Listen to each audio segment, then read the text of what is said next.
Hi hello welcome back to our channel. ఈ రోజు అయితే మేము ముందుకి 5 లైన్స్ హారంతో వచ్చేసాను. హారం కలర్స్ వచ్చేసి మనకు పింక్ కలర్ సీజర్ అండి, వైట్ కలర్ మోతీస్. లాకెట్ వచ్చేసి కింద సిరోజికా బేటి చేసామండి. ఇయర్ రింగ్స్ ఇలా ఉన్నాయి.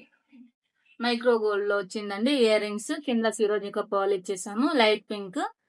బ్యాక్ సైడ్ ఇలా ఉంది, కనిపిస్తుంది కదండి. మేకింగ్ వీడియో మనం యూట్యూబ్ లో అప్లోడ్ చేస్తాము. మీరు చూడాలి అనుకుంటే స్కిప్ చేయకుండా చూడండి. మేము ఎలా చేసామనేది మీకు తెలుస్తుంది. ఇది మనకు థర్డ్ ఆర్డర్ అండి. మన పాత కస్టమరే సేమ్ ఇలాంటి పీసే ఫస్ట్ ఒకసారి తీసుకున్నారు. తర్వాత సిరోజికా బీడ్స్ తో 2 లైన్స్ చేసి ఇచ్చాము. సెకండ్ వన్, థర్డ్ వన్ వచ్చేసి మళ్ళీ సేమ్ అడిగారండి, వాళ్ళ రిలేటివ్ లోనంట. అది ఇప్పుడు మేకింగ్ చేసాము. వీడియో అనేది అప్లోడ్ చేస్తాము, మీరు చూడండి. ఇది ఎలా ఉంది అవుట్పుట్ అనేది మీరు మాకు కామెంట్ బాక్స్ లో కామెంట్ తెలపండి. మా వీడియో మీకు నచ్చినట్టయితే లైక్ చేయండి, షేర్ చేయండి, సబ్స్క్రైబ్ చేసుకోండి. Thanks for watching.